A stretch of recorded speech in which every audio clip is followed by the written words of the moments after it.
Vi, kamu lagi ngapain? Serius banget? Ih, kakak ngagetin aja. Ade mau coba mempelajari tarian adat Jawa Barat, Kak. Yaitu tarian Jaipong. Oh, tumben. Iya, tadi Ade lihat ada selingan video menari Jaipong, Kak. Terus adik jadi penasaran. Wah, ternyata bagus, Kak, tariannya. Jadi Ade coba lihat video latihan menari Jaipong aja. Bagus. Ya udah kamu lanjutkan, Vi. Memang tarian daerah di Indonesia itu bagus dan beragam sekali, Vi. Dan tarian daerah itu tidak cuma untuk karya seni saja, namun juga kadang untuk perayaan di adat tertentu. Iya, Kak. Iya. Contohnya tarian pendet dari Bali. Tarian ini adalah pembuka upacara di pura.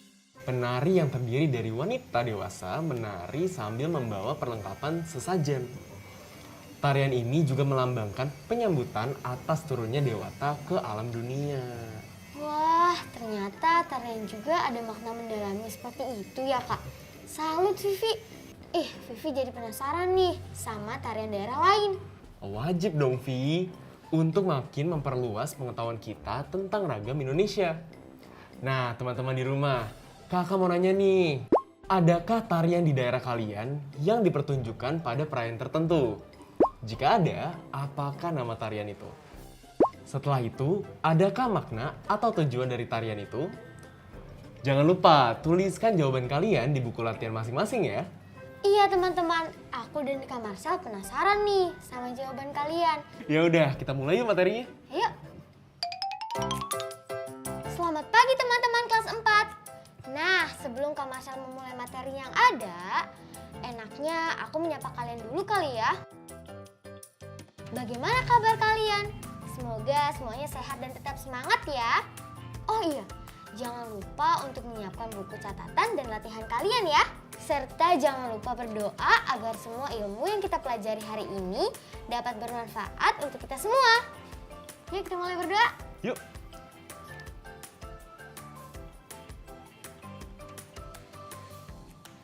Amin. Sebentar lagi Kak Marcel akan memulai materinya. Dengarkan dengan cermat ya teman-teman. Jangan lupa juga catat informasi penting dari materi yang disampaikan. Karena akan ada soal latihan setelah ini ya. Jadi mohon disimak baik-baik. Yuk Kak, kita mulai. Yuk. Wesat ngepung luhur jauh di awan-awan. Beber kena jang-jangna. Oke, kakak mulai ya. Tari Manuk Dadali. Tari Manuk Dadali berasal dari Provinsi Jawa Barat. Tarian ini menggambarkan kegagahan burung Garuda, rasa nasionalisme, dan juga persatuan NKRI. Tari Manuk Dadali ini merupakan penafsiran pesan dan lirik dari lagu Manuk Dadali yang sudah lebih dahulu populer di Jawa Barat dalam gerak tari. Manuk Dadali adalah lagu berbahasa Sunda ciptaan Sambas Mangundikarta yang populer di tahun 1960-an.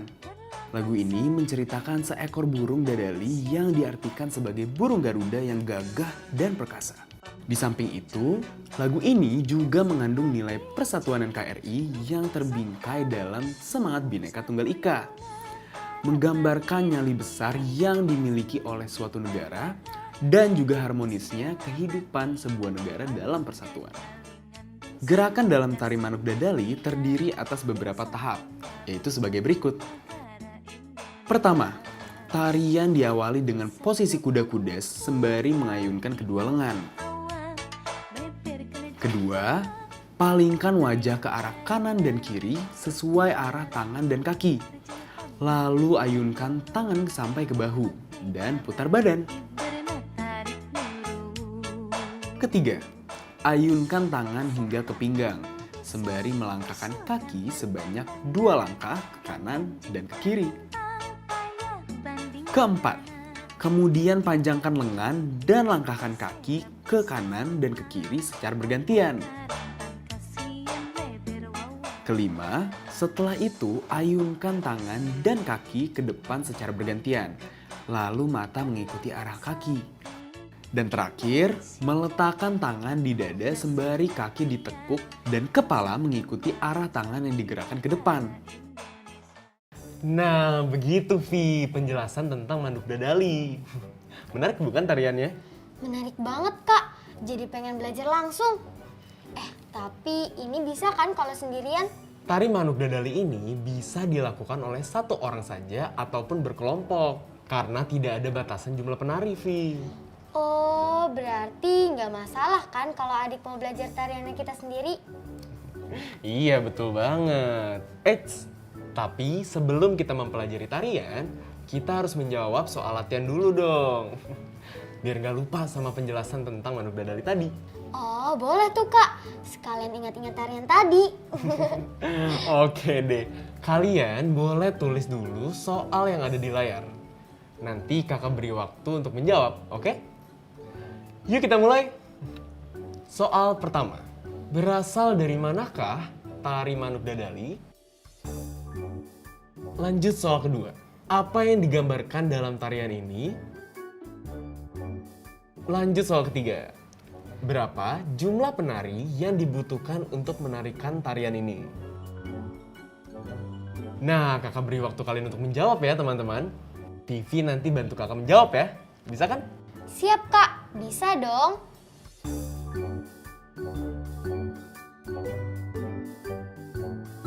Gimana teman-teman? Sudah? Mantap! Nah, yuk kita bahas soal pertama. Berasal dari manakah tarian Manuk Dadali? Jawabannya dari mana nih, Vi? Jawabannya dari Provinsi Jawa Barat Kak. Ini Vivi pasti yakin banget sih Kak. Tepat sekali. Wih, fokus ternyata ya kamu, Vi. Oke, sekarang lanjut ke soal kedua. Apa yang digambarkan dalam tarian ini? Apa coba? Ingat nggak, Vi? Bentar Kak, tarian Manuk Dadali ini menggambarkan kegagahan burung Garuda. Gitu bukan ya Kak? Kurang lengkap sih, Vi. Nah, jawaban yang lengkap adalah tarian Manuk Dadali menggambarkan kegagahan burung Garuda, rasa nasionalisme, dan juga persatuan NKRI. Gitu. Oh, kurang tepat ya Kak. Ya, Ya nggak apa-apa dong. Kan namanya belajar. Kalau salah ya wajar. Tenang, kita masih banyak latihan yang lain. Jadi kamu bisa lebih baik nanti. Ya udah, lanjut ya. Kita ke soal ketiga. Berapa jumlah penari yang dibutuhkan untuk menarikan tarian ini? Ayo berapa? oh, tarian Manuk Dadali ini bisa dilakukan oleh satu orang atau berkelompok Kak. Nggak ada batas jumlah penarinya kan ya? Bener, Vi. Nah, bener kan apa kata kakak? Kamu akan semakin baik jika terus berlatih. Nah, kalau teman-teman di rumah gimana nih? Bisa kan? Mantap. Nah, sekarang kakak akan memberikan kalian sedikit tugas untuk dikerjakan bersama orang tua atau orang di sekitar kalian ya. Tulis dulu soalnya di buku latihan masing-masing. Perhatikan layar. Soal pertama. Siapa pencipta lagu Manuk Dadali? Soal kedua, nilai apa yang terkandung dalam syair lagu Manuk Dadali? Soal ketiga, apakah menurutmu tari ini mudah dilakukan? Soal keempat atau terakhir, bagaimana dengan daerahmu? Adakah tarian yang menggambarkan persatuan dan kerukunan? Nah, tadi adalah soal lanjutan dari bacaan tarian Manuk Dadali. Kerjakan tugas ini saat kalian ada waktu luang di rumah ya teman-teman. Sekalian untuk mengingat materi tentang tarian Manuk Dadali. Oh iya Vi, ngomong-ngomong kita pindah ke ruang belajar aja yuk. Biar belajarnya lebih fokus. Boleh Kak, yaudah yuk. Yuk.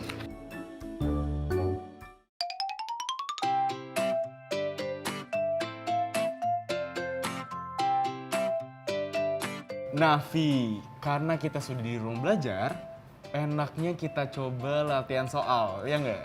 Wah, boleh-boleh tuh Kak. Emangnya sekarang mau latihan tentang apa Kak? Ini, kakak punya beberapa kata acak. Vivi dan teman-teman di rumah nanti coba susun jadi kalimat yang benar ya. Siap Kak. Oh iya, jangan lupa untuk tulis dulu soalnya ya teman-teman, agar nanti bisa lebih mudah menjawabnya.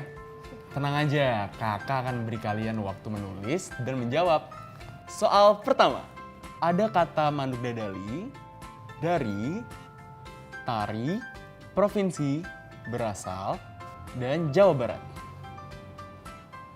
Oke, soal kedua, ada kata Manuk Dadali, Sunda, ciptaan, lagu, adalah, berbahasa, Sambas Mangundikarta.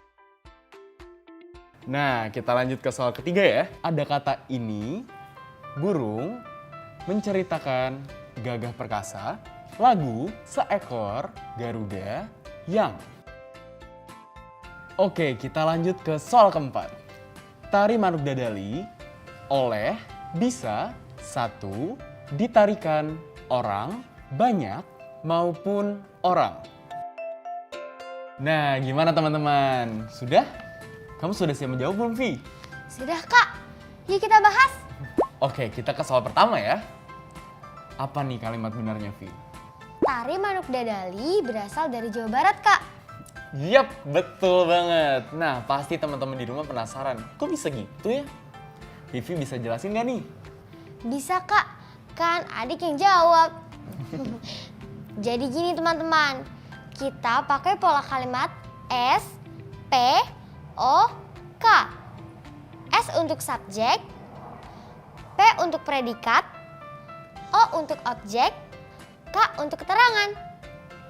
Ini tidak semuanya harus dipakai, namun urutannya harus seperti itu. Di sini kita memakai pola S, P, K.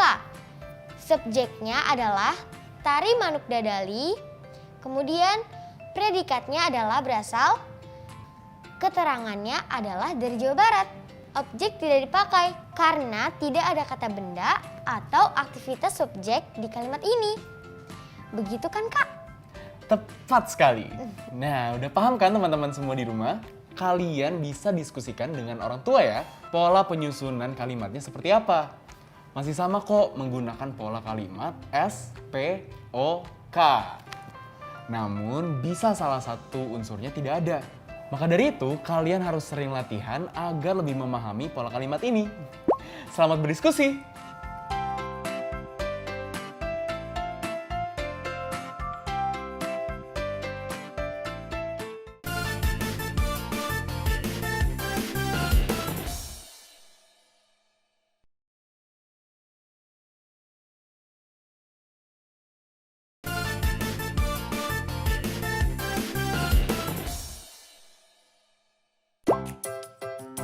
Halo teman-teman, masih semangat kan? Tentu harus semangat dong.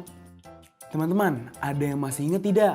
Jika pada episode sebelumnya kita mengerjakan soal latihan terkait ruangan rapat pertemuan desa. Nah, kali ini kita akan membahasnya kembali. Wah iya Kak, aku ingat soal ini. Nah, yuk sekarang kita perhatikan soal ini. Suatu ruangan rapat pertemuan desa dengan ukuran panjang 20 meter dan lebar 15 meter dapat menampung 150 orang. Nah, ruangan tersebut berencana diperluas hingga dapat menampung sekitar 300 orang. Sekarang kita tentukan ukuran perluasan ruangan yang seharusnya dilakukan. Aku lupa Kak caranya. Oh, tenang. Jika teman-teman masih bingung, jangan khawatir. Kak Marcel akan memberikan contoh soal. Jika satu orang membutuhkan 2 meter persegi, dan kapasitas yang dibutuhkan adalah 200 orang. Kita bisa mengkalikan terlebih dahulu jumlah orang, yaitu 200 kali 2 meter persegi, sehingga kita membutuhkan 400 meter persegi. Maka ukuran perluasannya adalah 20 meter kali 20 meter. Mudah bukan? Coba sekarang giliran Vivi yang menjawab. Dipandu sama Kak Marcel ya, aku dan teman-teman di rumah yang catat. Oke, nah Diketahui panjang ruangan 20 meter, lebarnya 15 meter dengan kapasitas menampung 150 orang. Yang ditanyakan berapa ukuran perluasan jika ingin menampung kapasitas 300 orang. Untuk menjawabnya, kita ketahui dulu luas ruangan awal. 20 meter kali 15 meter sama dengan 300 meter persegi. Untuk mengetahui luas yang diperlukan satu orang, maka 300 meter persegi dibagi 150 hasilnya 2 meter persegi. Satu orang membutuhkan 2 meter persegi. Maka jika kapasitas yang diperlukan adalah 300 orang, ukuran perluasan yang diperlukan sama dengan 300 orang kali 2 meter persegi, sama dengan 600 meter persegi. Dari 600 ini, kita bagi salah satu antara panjang atau lebar. Misalkan, 600 dibagi panjang 20 meter, hasilnya adalah 30 meter. Itu artinya kita harus menambah lebar ruangannya hingga 30 meter. Sehingga kita dapati salah satu opsi ukuran perluasannya adalah panjang 20 meter, lebar 30 meter.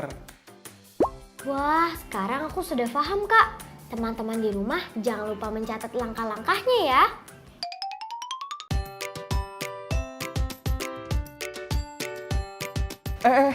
Vi, jangan dibuang dulu, Vi. Daun itu kita bisa manfaatkan untuk menjadi kolase loh. Kolase, Kak. Kolase itu seperti apa? Nah, sini duduk. Biar kakak jelasin ya. Nah, jadi gini Vi, kolase itu merupakan salah satu jenis karya seni yang dibuat dengan cara menempel jenis bahan termasuk daun. Wah, sepertinya seru tuh, Kak. Tapi kalau kita mau bikin kolase seperti itu, kita butuh berapa daun ya? Nah, gini, kakak punya cerita yang bisa menjawab semua pertanyaan kamu nih. Simak baik-baik ya. Suatu hari, Flora dan Dian hendak membuat sebanyak-banyaknya karya seni kolase yang dibuat dari beberapa jenis daun. Mereka berencana menjualnya pada acara pameran dan bazar seni budaya di sekolahnya. Adapun bahan-bahan yang sudah dikumpulkan Flora dan Dian, 32 lembar daun nangka, 24 daun singkong. Karena setiap kolase dibuat dari perpaduan daun nangka dan daun singkong yang sama banyak. Flora dan Dian mencari faktor bersama atau faktor persekutuan dari 32 dan 24 untuk menentukan kemungkinan banyaknya kolase yang akan dibuat. Nah, untuk menemukan faktor dari 32, kita bisa mencari bilangan yang dapat membagi habis 32 diantaranya 1, 2, 4, 8, 16, dan 32 itu sendiri. Sementara, untuk menemukan faktor dari 24, kita bisa mencari bilangan yang dapat membagi habis 24, antara lain 1, 2, 3, 4, 6, 8, 12, 24. Dari kedua tabel berikut, kita ketahui faktor persekutuan terbesar dari 32 dan 24, yaitu 8. Maka setelah kita mengetahui faktor persekutuan dari 32 dan 24, berikut ini adalah kemungkinan banyaknya kolase yang dapat dibuat oleh Flora dan Dian. Jika ingin membuat satu kolase memerlukan 32 daun nangka dan 24 daun singkong. Jika ingin membuat 2 buah kolase maka membutuhkan 16 daun nangka dan 12 daun singkong. Jika membuat 4 kolase, maka setiap kolase terbuat dari 8 daun nangka dan 6 daun singkong. Jika membuat 8 kolase, maka setiap kolase tersebut terbuat dari 4 daun nangka dan 3 daun singkong. Berdasarkan kemungkinan tersebut, Flora dan Dian memutuskan untuk membuat 8 kolase. Karena 8 adalah faktor persekutuan terbesar atau FPB dari 32 dan 24. Jadi FPB itu kita bisa gunakan untuk menghitung kemungkinan ya, Kak? Betul, Vi. Nah, jadi FPB yang dapat kita gunakan untuk menentukan jumlah kolase terbanyak yang dapat dibuat dengan catatan komposisi bahan tiap kolase sama. Tapi masih ada loh cara lain dalam mencari FPB. Ada yang lebih mudah kan, Kak? Semuanya akan mudah kalau kita paham, Vi. Maka dari itu, Vivi dan teman-teman di rumah perhatikan baik-baik ya. Cara lain untuk mencari FPB dengan menggunakan pohon faktor atau faktorisasi prima, Vi.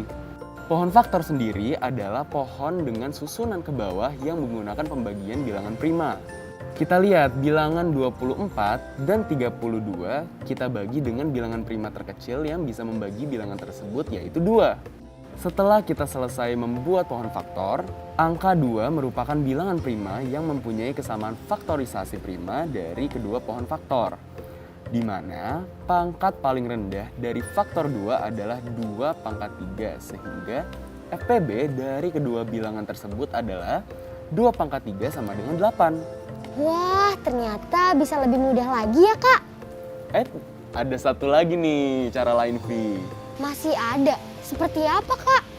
Cara lain untuk mencari FPB dari 32 dan 24, kita cari dulu nih bilangan yang bisa membagi keduanya. Sehingga kita dapati FPB dari 24 dan 32 adalah 2 kali 2 kali 2 atau 2 pangkat 3 sama dengan 8. Wah, ternyata banyak juga ya, Kak, cara mencari FPB. Tapi aku lebih suka pakai cara pohon faktor, Kak. Ya sudah. Nanti kalau kakak beri latihan, Vivi jawab pakai pohon faktor ya. Oke, Kak. Ya udah, ayo bersih-bersihnya kita selesain dulu. Habis itu kita buat kolase.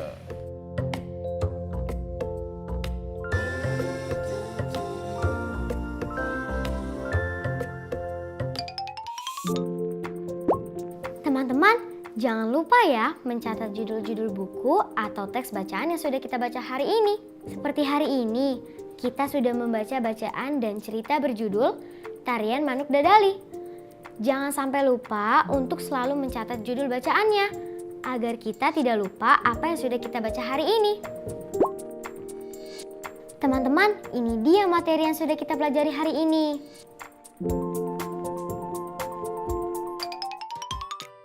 Yeay, sudah jadi. Gak kerasa ya teman-teman, kita sudah di akhir sesi belajar hari ini. Terima kasih ya sudah belajar bersama Vivi dan Kak Marcel. Jangan lupa, besok kita akan kembali lagi menemani kamu belajar. Oh iya teman-teman, jangan lupa untuk 5M ya. Mencuci tangan, memakai masker, menjaga jarak, menghindari kerumunan, dan mengurangi mobilitas. Sampai jumpa lagi teman-teman. Dah. Sekarang tetap belajar dari rumah ya teman-teman. Ingat, jaga jarak, rajin mencuci tangan, dan pakai masker agar kita mencegah penyebaran COVID-19. Sampai jumpa!